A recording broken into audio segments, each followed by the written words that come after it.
Hello everyone, welcome back to my channel we detailing. तो आप लोगों को मैंने बोला था कि हम टीचिंग एप्टीट्यूड को कंटिन्यू करेंगे। ड्यू टू सम इश्यूज़ हम लोग बीच बीच में इसे कंटिन्यू कर रहे हैं, तो आप लोग इसे थोड़ा थोड़ा करके सुनते जाइए और प्रिपरेशन होते जाएगा। देखो, अब होता क्या है कि प्रिपरेशन आप जब लेते हैं, अभी एनईपी भी बहुत सारे चेंजेस आए हैं, एनईपी में बहुत सारे पोर्शंस में रिविजन्स हुआ है, मॉडिफिकेशंस हुआ है, तो चीज़ों को थोड़ा डिटेल पढ़ने को ट्राई करिए ताकि आप लोगों को बेटर इन्फॉर्मेशन मिल पाए।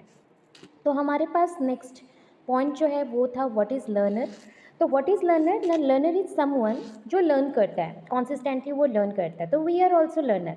Every person has this capacity to learn something, learn just like skills, attitude, behaviour, ये सब सीखते हैं। We all are the learners at some and other time in our daily life. हमारे डेली लाइफ में भी हम लोग डेली बेसिस पे जो चीज़ें देखते हैं, सुनते हैं, वो सारी चीज़ आपका लर्निंग में जाता है। लर्निंग डिफरेंट सेंस ऑर्गन्स के थ्रू हो सकते हैं, सो दैट इसे हम बोल सकते हैं कि ये कंटिन्यूस प्रोसेस है, जस्ट लाइक डेवलपमेंट। ठीक है, अगर एक पर्सन डिसीजन मेकिंग करना चाहता है तो उसके बिफोर उसको लर्निंग करना पड़ेगा, वो भी अच्छे से। तो एक लर्नर का कैरेक्टरिस्टिक्स, सबसे इंपॉर्टेंट चीज़ है कि एक लर्नर का कैरेक्टरिस्टिक्स अच्छा होना चाहिए। It is essential to know what factors affect their learning. हमें ये भी जानना पड़ेगा कौन से चीज़ें हैं जो लर्निंग को अफेक्ट करते हैं।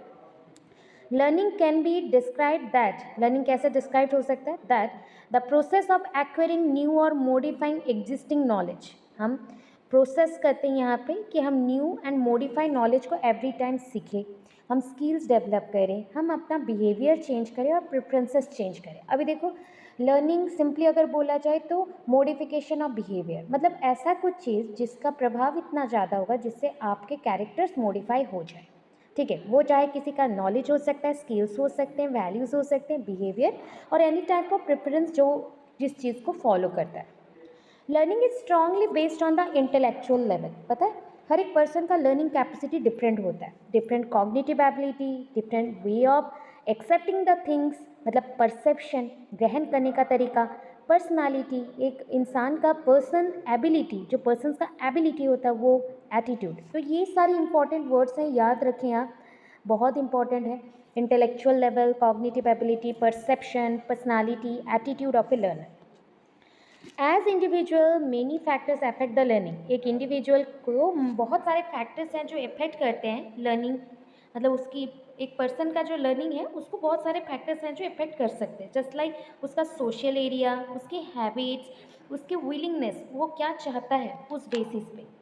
अब चलते हैं आगे। जैसे कैरेक्टरिस्टिक्स ऑफ एडल्ट लर्नर्स पूछा गया है। एक, मतलब हम लोग नहीं बोल रहे कि स्टार्टिंग में जो लर्नर लर्न कर रहा है वही पॉइंट पे, हम बोल रहे हैं कि एक एडल्ट लर्नर जैसे हम सारे हैं, तो हम चीज़ों को कैसे एक्सेप्ट कर रहे हैं, हम चीज़ों को कैसे एक्सेप्ट कर रहे हैं। ठीक है, लर्निंग नॉर्मली अगर देखा जाए, लर्निंग एक कंट्रोल भी है। आप एक अपने ऊपर कंट्रोल लग रहे हो। ठीक है, सेल्फ इवालुएशन भी है, खुद को आप इवालुएट भी करते हो, जज भी करते हो, ताकि आप प्रॉपर वे से सीख सको। पीयर रिलेशनशिप भी है, मतलब जैसे हमारा रिलेशनशिप हमारे दोस्तों के साथ, कभी कभी रिलेशनशिप हमारे इंस्ट्रक्टर, मल्टीपल ऑप्शंस रहते हैं और भी, या फिर लाइफ में बहुत सारे पर्सन्स रहते हैं जहाँ से हम बहुत कुछ सीख सकते हैं। तो ऑब्वियस है कि लर्निंग सेल्फ डायरेक्शंस देता है। So adult feel the need to take the responsibility for their lifes. Adult जो होते हैं, जैसे कि हम बड़े लोग हैं, तो अपने लाइफ का रेस्पॉन्सिबिलिटी ले सकते हैं कि क्या है क्या नहीं, कैसे डिसीजन मेकिंग करेंगे, कैसे आगे बढ़ेंगे, कैसे कंट्रोल करेंगे, ये सारे पॉइंट्स। तो ये सेल्फ असेसमेंट प्रोसेस है जिसके थ्रू आप कंट्रोल कर सकते हैं कोई भी चीज़ को। ठीक है, कोई भी चीज़ को आप कंट्रोल कर सकते हैं। तो ये आपका सोशल सिस्टम, सब्सटल सिस्टम, जो भी बोल लो, वो सारे हैं। अब होता क्या है आगे, नंबर 2 पॉइंट पे है प्रैक्टिकल एंड रिजल्ट ओरिएंटेड। आपका जो एडल्ट लर्नर्स होते हैं वो जब भी कोई चीज़ को खुद से सीखते हैं, मतलब सेल्फ लर्निंग करते हैं, तो ऑब्वियस है कि उनका ग्रोथ होता है ना। तो एडल्ट लर्नर्स यूजुअली प्रैक्टिकल करते हैं, रिसेंट थ्योरी, नीड इन्फॉर्मेशन, क्योंकि एडल्ट लर्नर हर एक चीज़ को बिलीव नहीं कर लेते हैं, तो उनको बहुत सारी इन्फॉर्मेशन चाहिए, प्रैक्टिकल नॉलेज चाहिए, और उसके ऊपर उसे अप्लाई करने का तरीका चाहिए। ठीक है, अप्लाई करने का भी तरीका चाहिए। पॉइंट पॉइंट हमने पढ़ लिया सेल्फ डायरेक्शन, जहाँ पे आपके रिस्पॉन्सिबिलिटी, आपका डिसीजंस, ये सब कुछ लेने के लिए आपको पहले से कुछ सीखना पड़ता है। जैसे हम लोगों से मिलते हैं तो वहाँ से हम मॉडिफाइड हो जाते हैं, हम अपने पॉइंट ऑफ व्यू को समझते हैं, हम अलग अलग ऑप्शंस को देखते हैं, तो हमारी लाइफ को एक डायरेक्शन या फिर रास्ता मिलता है। तो that is called self direction. Next point था प्रैक्टिकल एंड रिजल्ट ओरिएंटेड। हम जब भी काम करते हैं, because we are adult learners, तो एडल्ट लर्नर्स को क्या चाहिए ना, प्रैक्टिकली कोई चीज़ यूज़ करके दिखाना पड़ता है। मतलब वो चीज़ का प्रैक्टिकल इन्फॉर्मेशन क्या है, इमीडिएटली अप्लाई करो तो क्या होगा, रिजल्ट क्या आएंगे, और इन्फॉर्मेशंस चाहिए कोई चीज़ को अप्लाई करने के लिए। तो ये सारे जो चीज़ हैं आपको स्किल लर्निंग के लिए, फैसिलिटेशन के लिए, प्रोफेशनल डेवलपमेंट के लिए, आपके लाइफ में प्रैक्टिकल यूज़ के लिए चाहिए होता है। नेक्स्ट होता है लेस ओपन माइंडेड। अब जो क्या बोला जाए, मैच्योरिटी। जब इंसान को मैच्योरिटी आता है तो वो धीरे धीरे अपने रिस्पॉन्सिबिलिटी की तरफ जाता है ना, एक्सपीरियंस गेन करता है, अपने पॉइंट ऑफ व्यू को वो चेंज करता है। तो हम ये थिंक नहीं कर पाते हैं कि हम ओपन माइंडेड रहें कि लेस ओपन माइंडेड रहें। तो ऑब्वियस है पर्सन लेस ओपन माइंडेड होता है, बिकॉज वो रिस्पॉन्सिबिलिटी से बंध चुका है, उसको बस चाहिए कि उससे काम चल जाए, उसके वर्क हो जाए। इतने पॉइंट्स में वो एक्सेप्ट करता है न्यू थिंग्स को, एस्टैब्लिश करते हैं नए नए इन्फॉर्मेशंस को। आफ्टर दैट जब भी आप केस स्टडी के ऊपर क्वेश्चंस पढ़ रहे हैं तो आपको ये डिटेल्ड इन्फॉर्मेशन नॉलेज आपके माइंड में होना चाहिए। स्लो लर्निंग येट मोर इंटीग्रेटिव नॉलेज। देखो, हमेशा ट्राई करना कि आपके लर्निंग को आगे बढ़ाने के लिए, वो चाहे एज हो ना हो, क्योंकि बोला जाता है कि एजिंग लर्निंग के ऊपर इफेक्ट जरूर डालता है। Adult tend to learn less rapidly. जब हम बड़े हो जाते हैं तो हमारा जो पढ़ने का रेंज होता है, सीखने का रेंज होता है, वो थोड़ा सा स्लो हो जाता है as compare to babies, as compare to child. तो जैसे हमें लगता है कि हम डेप्थ के साथ पढ़ें, बट हम चाहते हैं कि उसको डेप्थ के साथ पढ़ें। स्पीड नहीं पढ़ सकते, बट डेप्थ के साथ ज़रूर पढ़ सकते हैं, गहराई के साथ। उसका नॉलेज हम पूरा लेंगे over the time. Navigating knowledge, knowledge को दूसरे जगह में इस्तेमाल करना, स्किल को इस्तेमाल करना, ऐसा। तो स्लो लर्निंग बस इंटीग्रेटिव नॉलेज, मतलब डेप्थ के साथ नॉलेज। Fifth point, use personal experience as a resource. आपका पर्सनल एक्सपीरियंस, आप कोई काम खुद से करें, लर्निंग बाय डूइंग करें, उस इन्फॉर्मेशन को बार बार अप्लाई कर रहे हो, वैलिडेशन चेक कर रहे हैं कि वो कितना काम में आया, क्या वो पास्ट एक्सपीरियंस आपके काम में आ रहा है कि नहीं, या फिर नए नॉलेज को लेने के लिए पास्ट एक्सपीरियंस का यूज़ कर रहे हैं। सिमिलर टाइप ऑफ फंक्शंस हैं लाइफ में, डिस्कशन लेवल्स, एनकरेजमेंट, जो भी है उसके लिए चाहिए। तो आप यूज़ करते हैं पर्सनल एक्सपीरियंस को एज ए रिसोर्स। अपना ही एक्सपीरियंस को आप रिसोर्स के जैसे इस्तेमाल करो, जैसे कि उससे आप इंटरेक्ट करके और न्यू नॉलेज ले सको।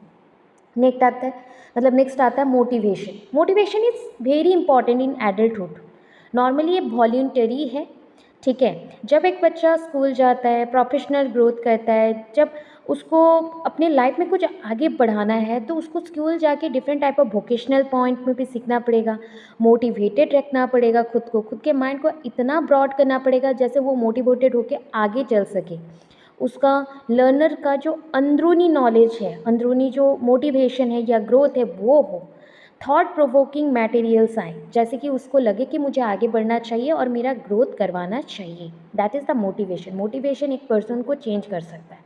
पॉजिटिव मोटिवेशन लाइफ के लिए बहुत इंपॉर्टेंट होता है। नेक्स्ट आता है मल्टी लेवल रेस्पॉन्सिबिलिटीज़। अभी मल्टी लेवल रेस्पॉन्सिबिलिटीज़ बोला है कि डिफरेंट लेवल में हमें रेस्पॉन्सिबिलिटीज़ लेने पड़ते हैं। अब एडल्ट लर्नर्स हैं, उनको बहुत सारा जगलिंग करना पड़ता है, इधर उधर दौड़ना पड़ता है। कैसे? कभी फैमिली को आप रिस्पॉन्सिबिलिटीज़ ले रहे हो, तो कभी फ्रेंड्स का, कभी वर्क प्लेसेस का, कभी पर्सनल टाइम का, क्वालिटी टाइम का।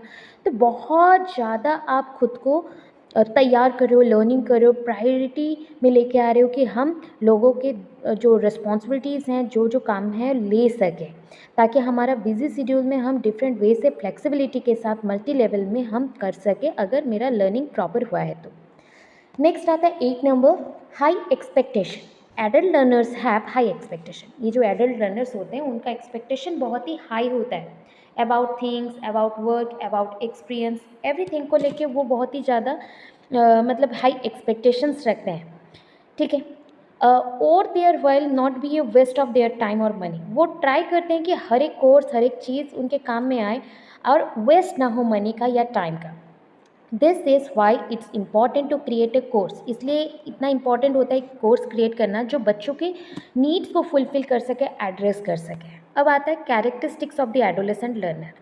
अभी एडोलेसेंट लर्नर में 5 पॉइंट्स के कैरेक्टरिस्टिक्स हैं या फिर 5 एरियाज में इसको देखने को मिलता है। इंटेलेक्चुअल, जो कि नॉलेज, एकेडमिक और डिसीजन मेकिंग, अंडरस्टैंडिंग इसके साथ जाएगा। सोशल, जब सोशल इंटरेक्ट करे हो लोगों के साथ, फैमिली के साथ, पीयर्स के साथ, नाइबरहुड और डिफरेंट वर्क प्लेसेस में।